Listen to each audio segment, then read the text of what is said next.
The sky was quiet. Too quiet. Above Earth, something waited, huge, dark, and cold. It had no flags. No lights. No warning. Just a massive black ship hanging above the clouds like a shadow that didn't belong. People stared at the sky. Some took photos. Some prayed. But deep inside, every human felt the same thing. Dread. They came without words. No message. No demand. No reason. Just fire. The first cities vanished in seconds. Beijing. Sao Paulo. Lagos. No time to run. No one to call. Governments fell before they could respond. Satellites lost contact. Power grids collapsed. Planes dropped from the sky. In 1 hour, Earth changed forever. The attackers didn't land like invaders. They didn't march with armies. They hovered. They scanned. They erased. One beam at a time. They weren't curious. They weren't cruel. They were efficient. They were the K'ral. For millions of years, the K'ral had ruled the stars. Not through kindness, not with diplomacy but with dominance. They weren't the biggest species, or the loudest. But they were the most advanced. Cold, logical, and clean. They saw life as numbers, not names. They didn't see value in culture, memory, or dreams. They measured civilizations by how much they resisted. Humanity scored low. The first days of war weren't a war. They were a slaughter. Earth's defenses were a joke to them. Missiles. Slow. Jets. Weak. Nukes. Laughable. The K'ral swatted them away like flies. The humans fought, yes. But it was like sticks against thunder. By the end of the first month, over 2 billion humans were gone. Not captured. Not enslaved. Gone. The K'ral didn't believe in prisoners. They believed in removal. One species at a time. One planet at a time. And now, it was Earth's turn. But they made a mistake. They didn't understand what it meant to be human. They saw the weakness. But they didn't see the will. They didn't understand fear. Not really. The K'ral didn't feel it. They didn't need to. They never lost. They had no reason to fear anything. Until humans started to adapt. At first, it was survival. Hide. Run. Stay quiet. Stay small. Families moved underground. Cities turned into caves. Survivors used ruins as shields. The world that once stood tall now crouched in the shadows. But from those shadows, something began to grow. Fire. Not the fire of bombs or lasers. The fire inside. The fire of people who had nothing left to lose. In the wastelands of destroyed nations, new leaders rose. Not presidents. Not generals. Survivors. Hackers. Engineers. Farmers. Kids. People with nothing in common, except rage. They called themselves ghosts. Not armies. Not heroes. Just ghosts. Because that's what the K'ral thought of them, already dead. But they weren't dead. Not yet. And they weren't done. In an old steel mill outside Detroit, a boy named Merrick built a radio from scraps. It was small. Weak. But it sent a message far enough to reach others like him. Still alive. Still fighting. That message traveled across oceans. Across mountains. Across what used to be borders. Others responded. Soon, every continent had its own ghosts. They shared tools, code, blueprints, memories. They learned fast. Because that's what humans do. Adapt. A village in India discovered that K'ral soldiers were allergic to a native plant. A mother in Argentina figured out how to overload K-RAL drones using mirrors and solar panels. A teenager in Iceland found an old submarine cable that let him hijack part of the enemy's system. Little wins. Tiny moments. But the K-RAL noticed. They began to slow down. Retreat in small areas. Not from fear but confusion. This wasn't supposed to happen. No species had ever lasted more than a year under K-RAL attack. Most fell in weeks. Some in days. But Earth kept fighting. Something was different. The K-RAL didn't understand hope. They didn't believe in desperation. They didn't think pain could be a weapon. But it was. Humans didn't fight to win. They fought to remember. To scream. To stand. Even if it hurt. Even if it killed them. They fought because it was all they had left. The K-RAL had the skies. The humans had the dirt. But the dirt was deep. And in that dirt, humans became something else. Stronger. Meaner.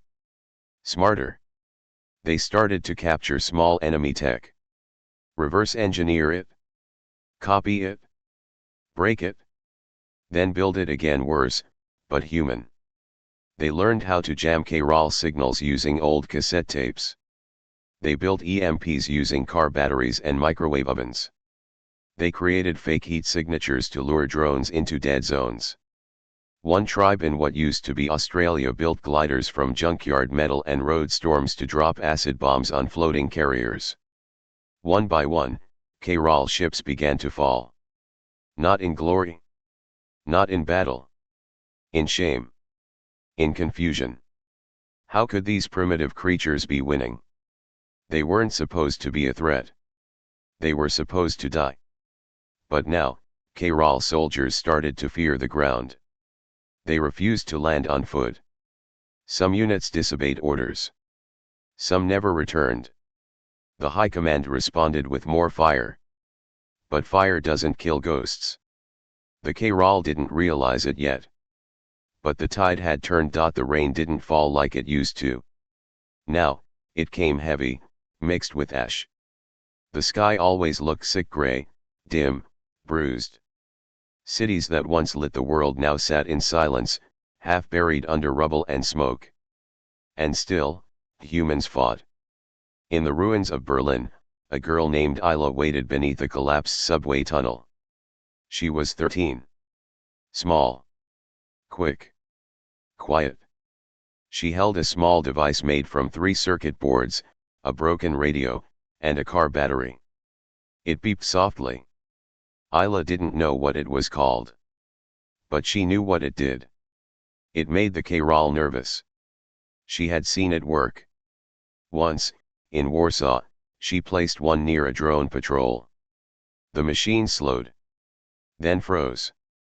Then crashed into each other, confused, like blind birds. The resistance called it the bite. Just one more tool built from scraps and rage. All across the planet, people like Isla were learning how to fight not like an army, but like nature. Quick. Wild. Unpredictable. In South Africa, entire townships moved underground and used mirrors to reflect fake cities above. K-RAL sensors wasted weeks bombing empty buildings made from cardboard and glass. In Alaska, old oil rigs were turned into launch pads for low-tech missiles. Some failed. Others hit hard. In space, the K-RAL started to lose control of their orbit grid. A single virus written by an 11-year-old in Tokyo using an old video game engine infected half their satellite systems.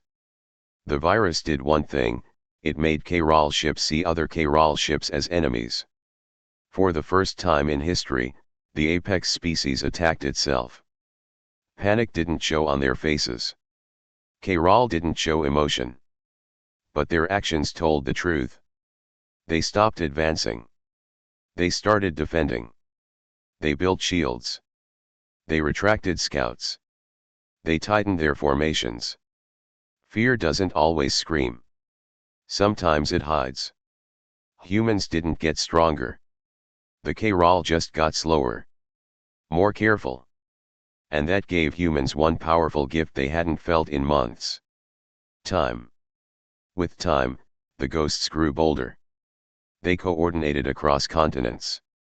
Messages passed through hidden radio towers, old power lines, even handwritten letters carried by kids on bikes. No generals. No uniforms. Just the will to push back. In the Andes, a group called the Crows flew hack drones into carrier ships. In New Zealand, fishermen turned their boats into floating mines. In Ukraine, wheat fields were booby-trapped with nanodust that melted K-Roll armor. Even music became a weapon. A scientist in Mali discovered that certain sound frequencies caused feedback loops in K-Roll helmets. She turned tribal drums into weapons. Whole villages played songs that shattered alien minds. The aliens didn't know what music was. Now they feared it. In the middle of the Pacific, a message was sent from a hidden human base. It reached every surviving human station. It said, "The K-Roll are not gods. They bleed. We've seen it. We've made them scream. Keep going." For the first time, the K-Roll were being hunted. Not just attacked. Hunted. Humans stopped running. They started tracking K-Roll movement. Predicting their patrols. Planning traps.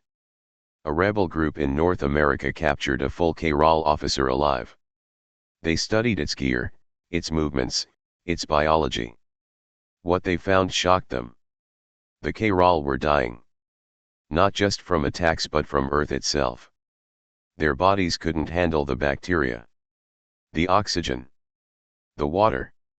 Even human skin oil was toxic to them after long exposure. They had no immunity. They had always won wars fast. Before the planet could hurt them. But now, time was working against them. Earth wasn't just a battleground. It was the weapon. This changed everything. Human scientists, what few were left, worked day and night in hidden labs. Not to cure, but to infect. They bred viruses that targeted K-Roll cells. They used nature itself. Mold. Fungi. Insects. The resistance began to drop strange packages near alien outposts. Inside, rotting food. Dirty clothes. Live bacteria. In weeks, K-Roll soldiers started wearing full armor at all times. They couldn't breathe the air anymore. They weren't dominating the planet.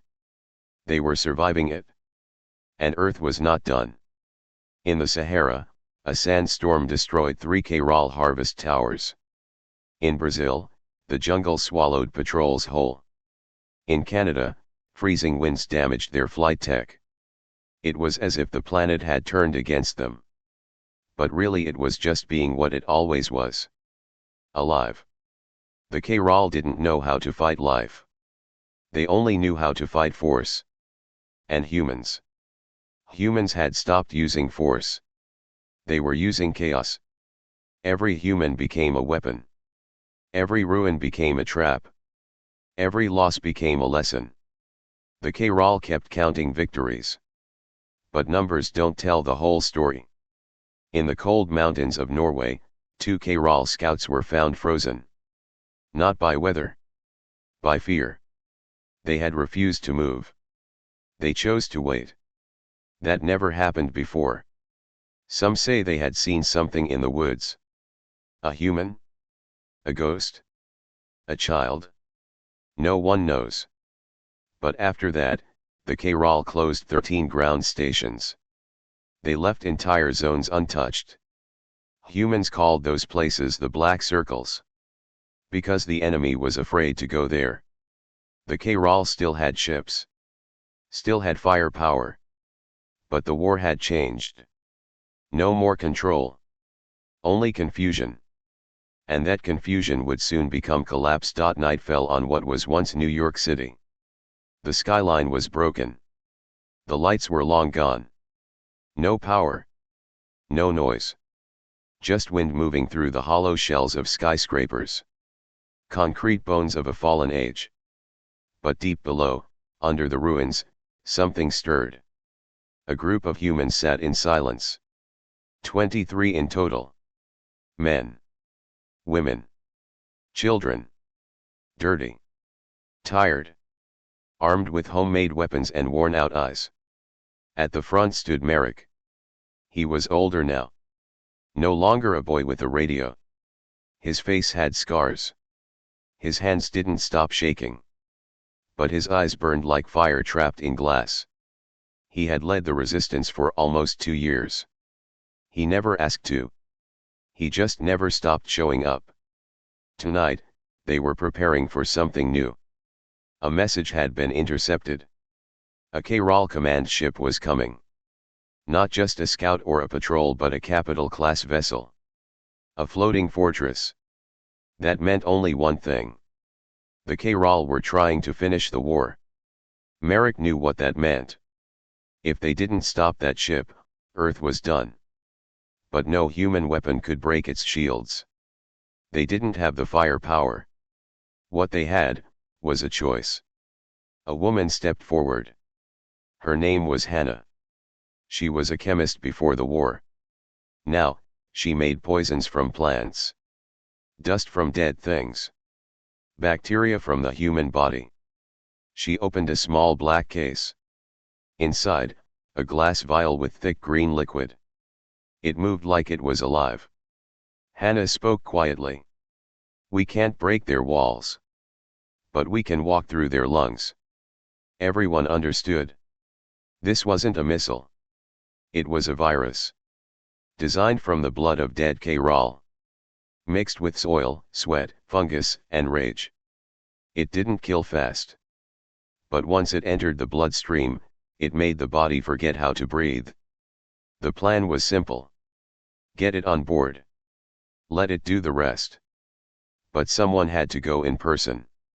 Drones wouldn't work. Machines couldn't fool the K'Ral. Only a human could. Isla stepped forward. She was 15 now. Taller. Thinner. Her face had lost its roundness. But her eyes were the same sharp, silent, unafraid. I'll do it, she said. Merrick shook his head. You're too young. I'm not. I'm fast. I'm small. I know their tech. He looked at her for a long time. She didn't blink. He nodded. The room went quiet again. No one cried. No one begged her not to go. They all knew what this was. Not a mission. A sacrifice.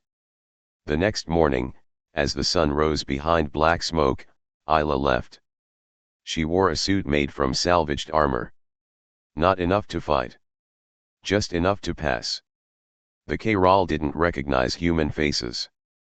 But they recognized heat. Weight. Pattern. Her suit mimicked a low-rank tech drone. She walked slowly toward the landing site. Not hiding. Not running. Just walking. Like she belonged there. It worked. She reached the edge of the ship. Massive. Dark. Humming with quiet power. A guard turned to look. Then turned away. She entered through a supply ramp. No alarms. No voices. Inside, the ship felt like a grave. Cold. Metallic. Clean. Every wall glowed soft blue. Machines moved without sound. K'Ral soldiers walked past her like shadows. She clutched the vial under her suit. Her heart beat so hard it hurt. She found the ventilation core. Placed the vial inside. Cracked it open. The green liquid turned into mist. And the ship kept breathing. Isla turned to leave. But this time, they noticed. A siren screamed. Lights turned red. The floor shook. She ran. Too slow. They caught her. She didn't scream. She smiled. The last thing she saw was the mist spreading like fog through the vents. Then everything went dark. 3 days later, the ship fell. Not from weapons. From within. Every K'ral on board suffocated. They tore off their helmets. Clawed at their chests. Collapsed one by one. Not with fire. With silence. Humans found the wreckage in a crater the size of a city. The ship was split open. Black blood stained the soil. No survivors. Except one. Isla. Alive. Barely. She didn't remember how she got out. Some say the ship let her go. Some say the planet carried her out. It didn't matter. She had won. The virus spread quickly. Too quickly for the K'ral to adapt. Their immune systems failed. Their tech failed. Their pride failed. Across the world, their ships fell from the sky. Their soldiers dropped without warning. Command posts went quiet. Orbiting stations drifted into the sun. It was over. Not with a battle. But with a breath. The world didn't cheer. There were no parades. Too many graves. Too much ash. But slowly, life returned. Children laughed again. Fires turned into cooking stoves. Music played quiet, then louder. Plants grew through the cracks of broken streets. Earth began to heal. So did humanity. But not all wounds close clean. People changed. Some couldn't sleep without hearing drones in the sky. Some still flinched at silence. Some disappeared into forests, never to return. And some wanted more. Because now humans knew something terrible. They were stronger than the strongest species in the galaxy. They had become the new apex. And they remembered how it felt to be powerless. That memory became hunger. For protection. For control. For more. The war was over. But peace never really came. At first, Earth was quiet. No ships in the sky. No bombs. No screaming. Just wind, rain, and silence. The kind of silence that felt heavy, like the world was holding its breath. Cities stayed broken. Roads were empty. Nature crept back, roots pushed through concrete, vines wrapped around towers. The planet was healing. But humans were not. Merrick stood on a rooftop in what was once Chicago. He looked out at the ruins. In the distance, smoke rose from small fires. Not from battles. From people cooking food, keeping warm, trying to live. He should have felt proud. They had won. The K'ral were extinct. Not one left alive. But all he felt was tired. Behind him, a new voice spoke. "They're building something," the woman said. It was Hannah. Her coat was torn, but her eyes were sharp. "Who?" Merrick asked. She pointed east. Toward the old military base. "The Council. They've started calling themselves the Earth Union." Merrick raised an eyebrow. "Union of what?" "Survivors. Leaders. Scientists. Anyone who helped fight."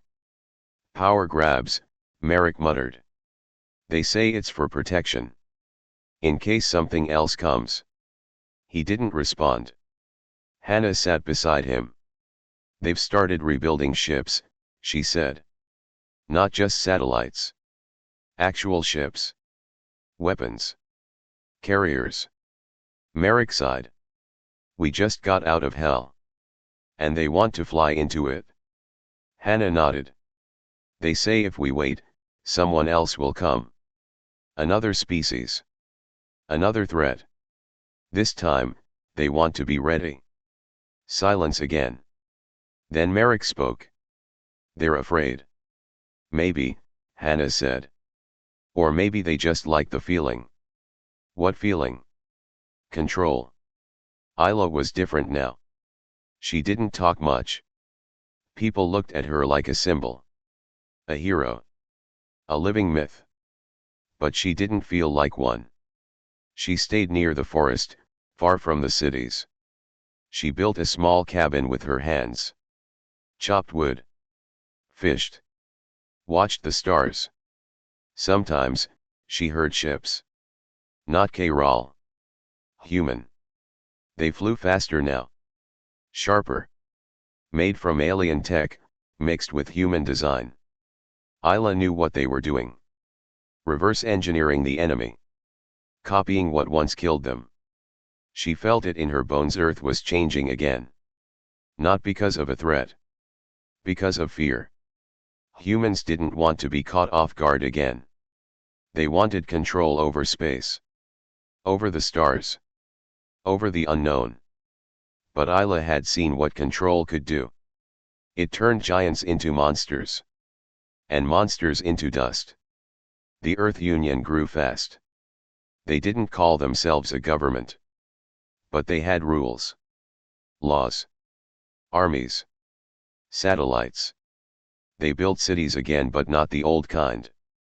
These were cold, hard places. Designed for survival.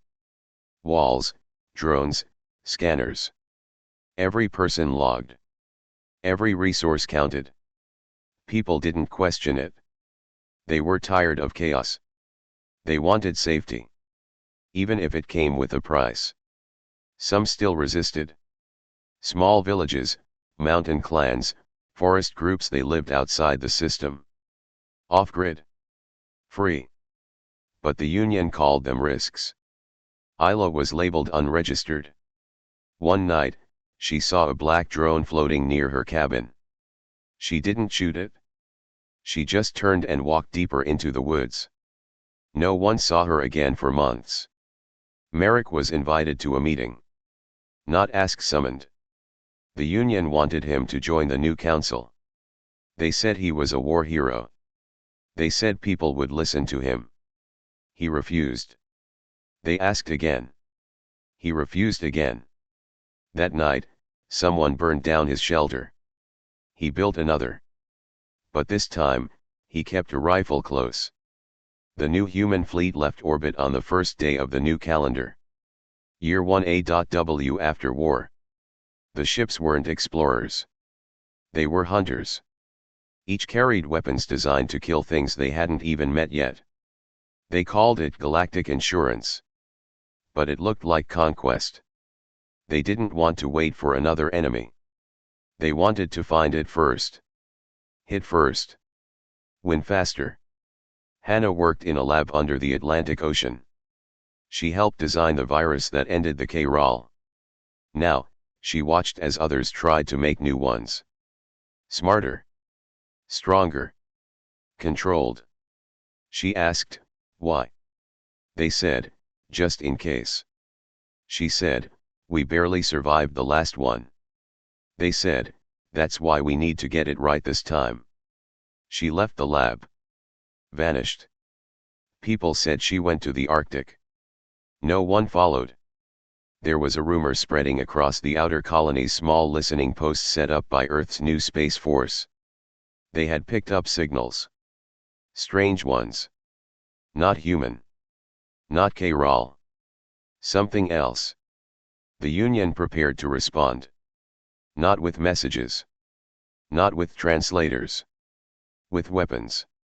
One day, a small shuttle landed near Isla's old cabin. She wasn't there. Inside, they found drawings. Maps. A journal. The last page said, we are not who we were. We survived extinction. But now we must survive ourselves. The K-Rawl had been erased. But something worse might take their place. Not an alien species. Not an invader. But the very humans who survived them. Because survival has a cost. And sometimes, it changes the ones who win. Forever. Years passed. Earth changed. Not back to how it was, but into something new. Stronger. Colder. Smarter. The scars of war remained. Burned soil. Cracked buildings. Empty spaces where cities used to sing. But new cities had risen. Sharp lines. Tall towers. Machines everywhere. controlled, clean, watching. The Earth Union called this peace. Some called it something else. Survival had made humans powerful. But power never sleeps. Merrick lived alone. He built a home in the ruins of a library. Books still lined the walls. Covered in dust. Forgotten by most. He read them at night. He liked the ones about people. Real people. Not warriors. Not leaders. Just people who lived, laughed, failed. He missed that. The world had become too focused on winning. Not enough on living. One day, a young officer came to see him. Fresh uniform. Clean face. Eyes full of pride. "We're sending ships beyond the solar system," the officer said. "We want you to name the first colony." Merrick didn't answer. The officer waited. Finally, Merrick said, "Don't name it after a person. Don't name it after a war. Just call it Hope." The officer frowned. "Hope?" "Yes," Merrick said. "Because if we're wrong, and we become what we feared, at least we started with the right word." In deep space, the human fleet found ruins. Planets burned long ago. Cities turned to ash. Old languages carved into stone.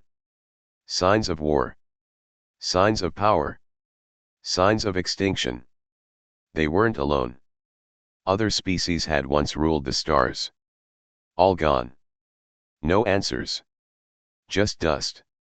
And the same pattern again and again. Growth. Control. Collapse. The humans studied it. And kept building anyway. Isla returned. She walked into a rebuilt city one evening. No one recognized her. She wore no badge. No uniform. No weapons. She sat by a fountain and watched people pass. Children laughed. Drones flew overhead. Ads glowed from glass towers. It looked perfect. But she knew what lay under the streets. Labs. Vaults. Bombs waiting for a reason. She didn't hate them for it. They were afraid. And fear doesn't disappear. It just changes shape. Hannah kept writing. She sent her words across hidden networks. Small messages. Quiet warnings. No anger. Just truth. She wrote. "We kill giants. Not because we were strong. But because we refused to die. Now we are the giants. So ask yourself. Who will rise to kill us?" The Earth Union announced a new project. They called it Echelon. A system of AI designed to predict threats before they happened. Military, political, even emotional. It could read faces, thoughts, patterns. It could recommend arrests before crimes were committed. People protested. The Union reminded them of the K-Rawl. The fear returned. Echelon went online. One night, Merrick burned his journals. Not out of anger. Out of sorrow. He had written everything: names, dates, choices. Now he wondered if memory was a curse. The next morning, he vanished. Some say he walked into the ocean. Some say he joined a forest tribe. Some say he left Earth on a stolen ship. No one knows. Maybe he didn't want to be remembered as a hero. Maybe he just wanted to be human again. Isla sat with Hannah by a fire one evening. They shared food. Stories. Silence. Then Isla asked, "Did we win?" Hannah didn't answer at first. Then she said, "We're still here. That counts for something." Isla looked at the stars. "Do you think the K-Rawl ever felt sorry?" "No," Hannah said. "They didn't understand the word." Isla nodded. "I hope we never forget it." The future came fast. Colonies spread. Technology advanced. New species were found. Some friendly. Some not. Wars came again. Smaller. Sharper. Cleaner. Humans didn't fear them. They had become masters of war. But not always of peace. In a distant system, a child stood in front of a screen. A teacher showed pictures of the K'ral. The child raised a hand. Were they monsters? The teacher smiled. No, she said. They were just, first. The child tilted his head. Will someone do to us what we did to them? The teacher paused. Then she said. Only if we forget what it felt like to be small.